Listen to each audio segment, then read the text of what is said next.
नमस्कार दोस्तों। आज की कहानी है मायके में ननंद की डिलीवरी में हुआ धमाका। अरे दीदी, बड़े मजे में बैठी हैं।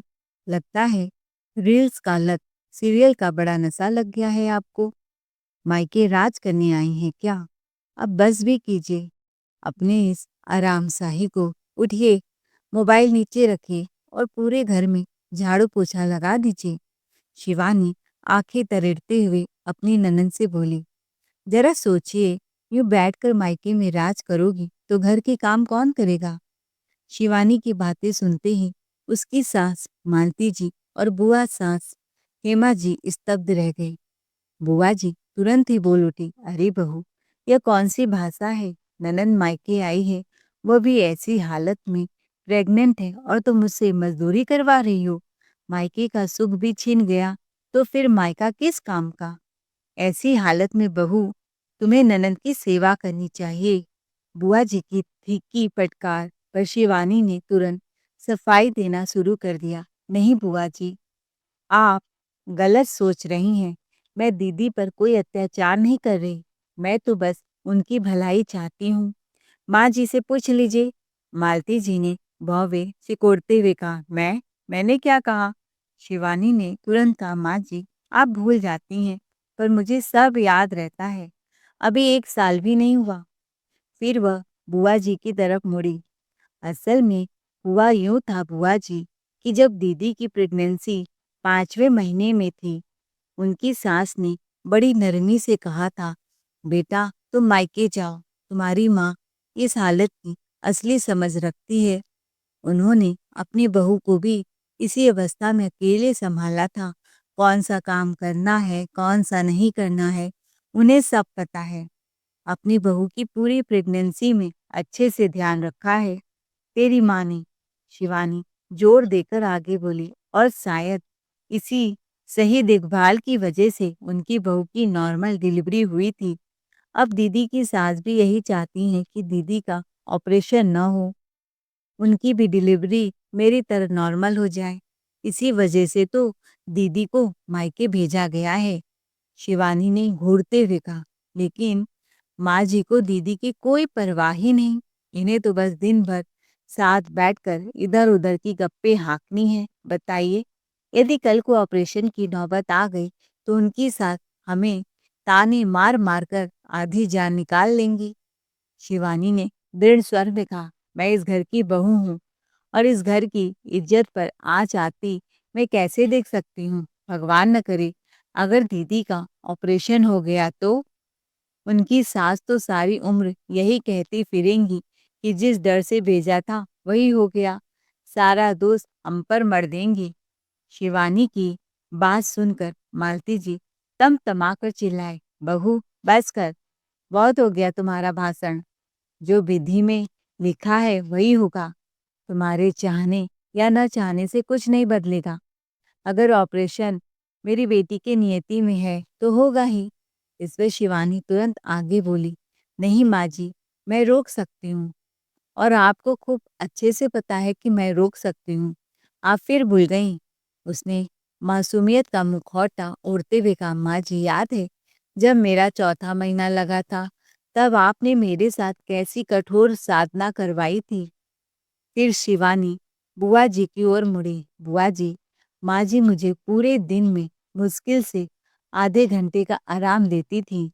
सुबह से लेकर रात तक मेरे साथ साए की तरह खड़ी रहती थी और घर के हर काम मुझसे करवाती थी, ताकि मेरा बदन ढीला पड़े और नसें खुले। झुक कर झाड़ू लगवाती थी, झुक कर पोछा करवाती थी, दिन में 2-2 बार सीढ़ियाँ साफ करवाती थी। यहाँ तक कि बर्तन भी सिंक में नहीं धोने देती थी। कहती थी नीचे बैठकर धो, तभी शरीर ढीला होगा। जबकि उस समय बैठना भी मेरे लिए एक यातना था। पैर सूज जाते थे, पेट इतना भारी था कि नीचे उठने बैठने में जान निकल जाती थी। माँ जी कहती थी, नीचे उठने बैठने से बच्चेदानी की हड्डियाँ टाइट नहीं होती थी, बच्चेदानी का मुंह खुलने में आसानी होगी। जबकि डॉक्टर ने तो मुझे पूरा आराम करने को कहा था। लेकिन माँ जी ने डॉक्टर की एक भी सलाह नहीं मानी।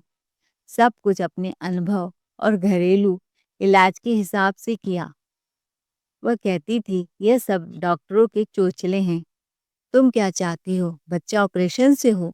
पैसे पानी की तरह बहाना चाहती हो?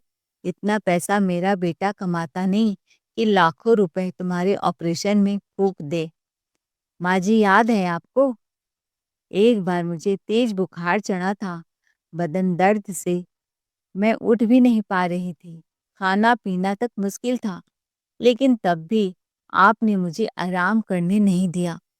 कहती थी, एक दिन का आराम हराम हो जाएगा, पेट फटवाना पड़ जाएगा। दवाई खाकर भी आपने मुझसे काम करवाया था। हिम्मत रख बहू। शिवानी ने मुस्कुराते हुए बुआ जी से कहा, माँ जी की भी दी हुई कठोर ट्रेनिंग से तो मेरा बच्चा नॉर्मल हुआ था, तो फिर मैं क्यों ना वही नुस्खा दीदी पर भी आजमा दूं? है कि नहीं बुआ जी? मैं भाभी हूँ, न कि कोई दुश्मन। मैं भी तो दीदी का भला चाहती हूँ। क्यों बुआ जी? अब आप ही बताइए। बुआ जी भी तुरंत शिवानी के सुर में सुर मिलाते हुए बोली, तू तो सही कह रही है बहू। जब तुम अपने सास का ही आजमाया हुआ फार्मूला ननंद के लिए अपना रहे हो, तो इसमें कहाँ की बुराई है? मालती तो बस माँ है, बेटी से काम करवाने में झिझक जाती है, लेकिन तुम मत घबराना। इस समय बस पायल की नॉर्मल डिलीवरी पर ध्यान दो। यह सुनकर बुआ जी ने तो मानो आग में घी उड़ेल दिया। शिवानी मुस्कुराते हुए बोली, आइए दीदी उठिए, चलकर घर की सफाई वगैरह कीजिए, फिर आपके खाने का टाइम भी होने वाला है। शिवानी की बात सुनकर पायल ने मुंह बना लिया और उम्मीद भरी नजरों से माँ की ओर देखने लगी। पर बुआ जी की मौजूदगी में मालती जी भी क्या बोलती। उनकी बड़ी ननंद थी। मजबूर होकर पायल को झाड़ू पोछा बर्तन सब करना पड़ा। जिस मेहनत से बचने के लिए वो मायके आई थी, वही सब फिर से यहाँ पर करना पड़ रहा था। उसे लग रहा था उसे मायके आने का कोई फायदा ही क्या। बुआ जी के जाते ही मालती जी गुस्से से उबलते हुए तेज कदमों से शिवानी के पास पहुंची और चिल्लाई, बहू, तुम्हारी हिम्मत कैसे हुई? तुमने मेरी बेटी से साफ सफाई करवाई। मेरी बेटी घर का काम करेगी, वो भी ऐसी हालत में। जरा भी शर्म नहीं आई तुम्हें? और क्या जरूरत थी बुआ जी के सामने सारी बातें बताने की? शिवानी थोड़ी सहमी, पर तुरंत ही अपना मासूम सा चेहरा बनाकर बोली, अरे माँ जी, मैंने क्या गलत किया? मैं तो बस दीदी की भलाई चाह रही हूँ। मैं तो वही ट्रीटमेंट दे रही हूँ जो आपने मुझे दिया था। अगर दीदी की नॉर्मल डिलीवरी हो जाएगी तो फायदा उन्हीं का है ना? कि शिवानी ने फ़ोन उठाते हुए कहा, वैसे भी दीदी की सास ने मुझे स्पेशल हिदायत दी है कि उनकी देखभाल मैं अच्छे से करूं। अगर आप चाहें तो मैं अभी फ़ोन करके उनको बोल दूं कि मैं कोई देखभाल देखभाल नहीं कर सकती। फिर अगर कुछ हो गया तो आप खुद समझा लीजिए उन्हें। रुकिए, मैं कॉल लगा ही देती हूँ। यह सुनते ही मालती जी का डर पसीना बनकर बहने लगा। अगर बेटी की सास नाराज होकर उसे वापस बुला ले गई तो बड़ा बवाल खड़ा हो जाएगा। उन्होंने तुरंत फोन झपट कर कहा, बस करो बहू, ठीक है, ध्यान दो पायल का, लेकिन काम करवाने का भी तरीका होता है। उसे नौकरानी मत बना दो। याद रखना, वह तुम्हारी ननंद है, इस घर की बेटी है, और बेटियों को हम लोग हाथ में लिए रहते हैं, कोई काम नहीं करवाते हैं। मैं कहाँ भूल रही हूँ माँ जी, वह ननंद है, तभी तो इतना ज्यादा ध्यान रख रही हूँ। अब शिवानी को मौका मिल गया था। जरा सी बात पर वह पायल की सास को फोन लगाने की धमकी देती और मालती जी डर के मारे चुप रह जाती। हालांकि बेटी की देखभाल मालती जी खुद ही कर रही थी। गुपचुप मेवे के लड्डू खिलाती ताकि शरीर में ताकत बनी रहे, लेकिन ये सब बहू से छिपाकर ही करना पड़ता था। बहू के उठने से पहले वो चुपचाप बादाम के हलवे बनाकर ले आए। ले बेटा, जल्दी खा ले, इससे पहले कि बहू देख ले। हर चीज पर नजर रखती है, चक्कर घीनी की तरह हर समय सर पर घूमती रहती है। ताकत नहीं होगी तो बच्चा कैसे पैदा होगा? उसी वक्त देसी घी की खुशबू से शिवानी की नींद खुल गई और दौड़ते हुए कमरे में आ गई और पायल के हाथ से मेवे के हलवे झटकते हुए बोली और खुद खाने लगी। बहू, ये क्या तरीका है? तुम हलवा खुद खा रही हो, मेरी बेटी के हाथ से छीनकर। ऐसा कोई मेहमानों के साथ करता है क्या? माँ जी, ये क्या कह रही हैं आप? मेरा बच्चा छोटा है, दूध पिलाती हूँ तो भूख तो लगेगी ना। माँ जी, आप तो सच में बहुत भुलक्कड़ हैं। फिर भूल गई कि मेवा मिश्री से चर्बी बढ़ती है। याद कीजिए माँ जी, मेरे मायके से मेवे और मेवे के लड्डू आए थे तो आपने खुद मुझसे सब छीन लिए थे, कहते हुए कि ऐसे में चिकना नहीं खाते, और सब उठाकर दीदी के ससुराल भेज दिया था। आज तो अब दीदी को कैसे खिला रही हैं? लाइए ये सारा मेवा मुझे दे दीजिए। उसने मालती जी की अलमारी खोली और मेवे के लड्डू और सारे ड्राई फ्रूट्स, काजू किशमिश बादाम निकाल कर अपने कमरे में ले गई। माँ जी, दीदी को इन सब की आवश्यकता नहीं है, मुझे है। मेरी मेहनत पर आप पानी ना फिर दे। मालती जी का गुस्सा चरम सीमा पर पहुंच गया। बहू, आजकल तुम्हारा दिमाग कुछ ज्यादा ही चल रहा है। देख रही हूं मैं, अब तुम्हें सास ननद का जरा भी डर नहीं रहा है। छोटी छोटी बात पर मेरे सिर पर चढ़ती जा रही हो। मेरी बेटी के हाथ से मेवा छीना हिम्मत कैसे हुई? शिवानी ने कंधे उचकाए। ठीक है माँ जी, मुझे क्या करना है? मैं तो जा रही हूँ। अभी दीदी की सास को फोन करके बोल दूंगी कि वे दीदी को यहाँ से बुला ले। मैं क्या पागल हूँ वे दीदी के पीछे पड़ूं?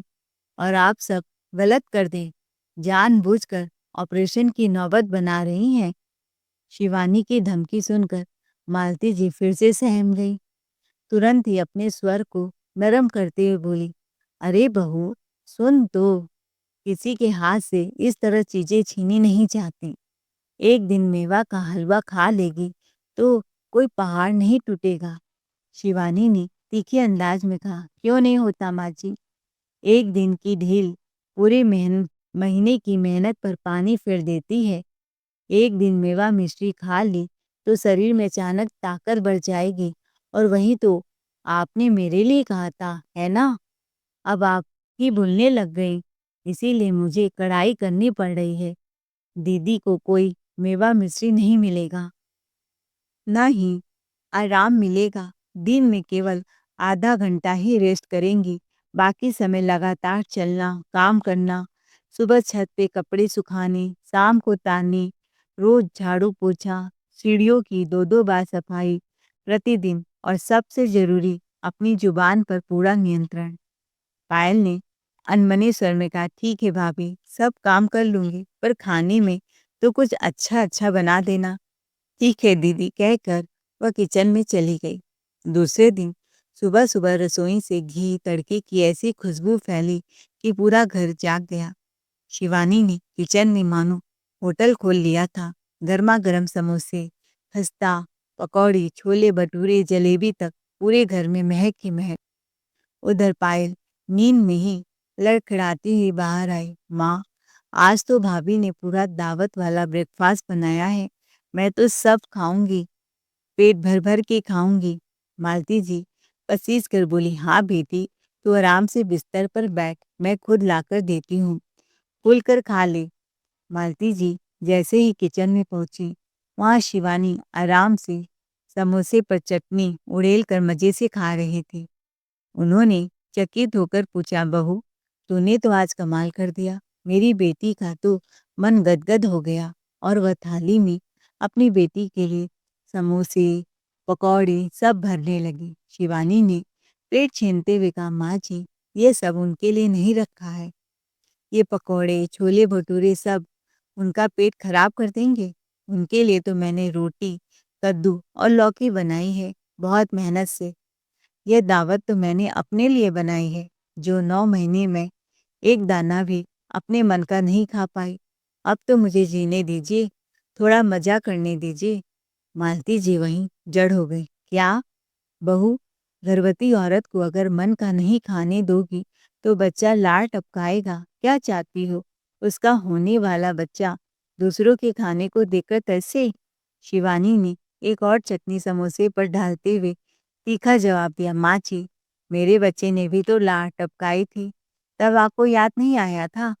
उस समय तो आपने मुझे सिर्फ दाल, चावल, लौकी पर टिका दिया था और आज आपको अचानक लार की इतनी चिंता हो रही है।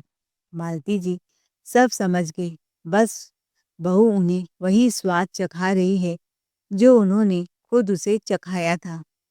बहू, बेटी का कुछ चटकारे खाने का मन कर रहा है। शिवानी ने तुरंत टोक दिया। हे राम, मम्मी जी, आपको पता भी है उसमें कितना तेल मसाला लगता है। पेट खराब होगा, गैस बनेगी, बच्चा परेशान होगा। बिल्कुल नहीं, पेट में दर्द होगा, खामखा दीदी बिस्तर पकड़ लेंगी। ऐसी हालत में हमेशा हेल्दी खाना खाना चाहिए। एक बार मेरा भी बहुत गोलगप्पे खाने का मन हुआ था और मैंने इनसे मंगवाया था, पर माँ जी ने सारे गोलगप्पे आपने छीन कर खुद खा लिए थे कि तुम्हें अपच हो जाएगा। माँ जी, आपको याद है कि याद दिलाऊं? माँ जी ने मुझे 9 महीने दाल चावल रोटी सब्जी ही खिलाई थी। पूरे 9 महीने मुझे सुबह दलिया, दोपहर को उबले दाल चावल और रात को हमेशा रोटी कद्दू की सब्जी देती थी। जबकि मुझे लौकी की सब्जी बिल्कुल पसंद नहीं है। उसे देखते ही उल्टी दस्त शुरू हो जाती है। फिर भी मजबूरी में मैं सब खाती थी। शुद्ध सात्विक भोजन बच्चे और माँ दोनों के लिए, स्वास्थ्य के लिए अच्छा रहता है। इसीलिए छोले भटूरे, बेसन के पकौड़े, समोसे, सब्जी का ख्याल दीदी के दिमाग से निकाल दीजिए। शिवानी की बात सुनकर पायल बेबस निगाहों से माँ की ओर देखने लगी। माँ जी, आप समझ गई कि दीदी की सास को फोन करूं? नहीं बहू, मैं सब समझ गई। कुछ दिन ही बीते थे, इसी बीच मालती जी के मायके से उनके भतीजे की शादी का निमंत्रण आया। कार्ड खोलते ही मालती जी खुशी से बोली, बहू देखो, हम सबको शादी में जाना है, जरा तैयारी शुरू कर लो। शिवानी ने मासूम सा चेहरा बनाया और बोली, ठीक है माँ जी, मैं तो तैयारी कर लूंगी, पर दीदी कहाँ जाएंगी? मालती जी ने तुरंत टूका, क्यों बहू, वो अकेले घर में क्या करेगी? शिवानी हल्के तंज के साथ बोली, अरे माँ जी, आपको तो सब चीजें याद दिलानी पड़ती है। अब इस उभरे पेट के साथ कौन शादी ब्याह में घूमता है? दीदी का पहला बच्चा है, पहले सब ठीक ठाक से हो जाए, फिर घूमना फिरना तो बाद में होता रहेगा। और मान लीजिए भगवान न करे कोई नजर वजर लग गई तो? लोगों की जुबान और नीयत का क्या भरोसा, आप तो जानती ही हैं। कुछ लोग शादी ब्याह में नज़र, टोना टोटका सब कर देते हैं और बारात में नाचते वक्त अगर दीदी गिर गई या उनके पेट में हाथ लग गया तो? मालती जी सक पका गई, क्योंकि यही बहाने वो पहले शिवानी को सुनाया करती थी। शिवानी ने और चुटकी लेते हुए कहा, और माँ जी याद है, आपने पूरे 9 महीने मुझे मायके भेजने से मना कर दिया था। बस डॉक्टर और 4 दीवारों के बीच कैद करके रखा था। मैंने तो हर दिन की तारीख, हर तकलीफ सब डायरी में लिखा हुआ है। मालती जी कसमसाते हुए बोली, लेकिन बहू, ऐसी हालत में पायल को अकेले छोड़ भी तो नहीं सकते।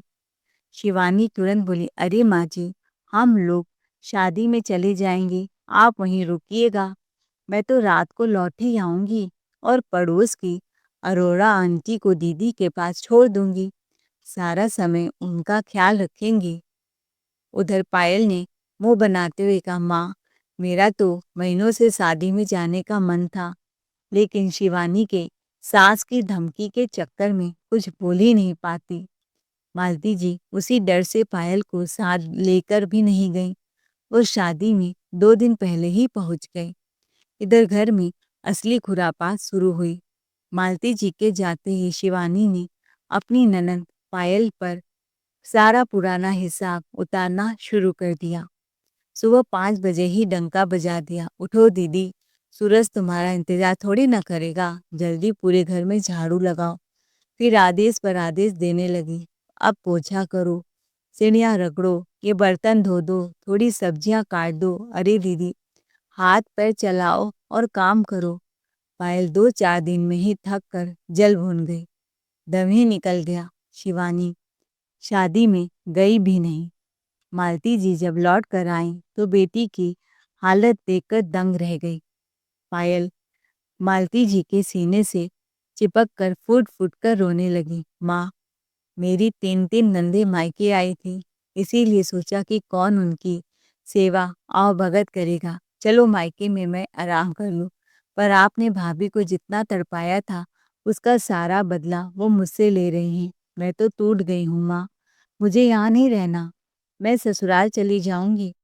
प्रेगनेंसी में मुझे ये नौकरानी वाली सेवा नहीं करवानी, हिम्मत नहीं है अब मुझ में। बेटी की ऐसी हालत देख मालती जी की रुलाई छूट गई। मालती जी का दिल भीतर से चीर गया। उनके चेहरे पर पछतावा साफ उभर आया था। आज उन्हें सचमुच समझ में आ गया कि बहू पर किया हर अत्याचार बेटी पर वापस आता ही आता है। बेटी की हालत मालती जी से अब देखी नहीं जा रही थी। उन्हें साफ महसूस हुआ कि बहू मेरी हर करतूत का हिसाब बराबर कर रही है। बेटी पर वही अत्याचार दोहरा रही है जो मैंने उसके साथ किए थे। कहावत है ना कि जो बीज तुम बोगी वही फल बनकर तुम्हारे सामने लौटेगा। और जब जब मालती जी कुछ कहने जाती, शिवानी तुरंत मोबाइल उठाकर बोलती, अभी पायल की सास को फोन कर देती हूँ, समझ लीजिए। इस एक धमकी ने मालती जी की रगों में सिहरन भर दी थी।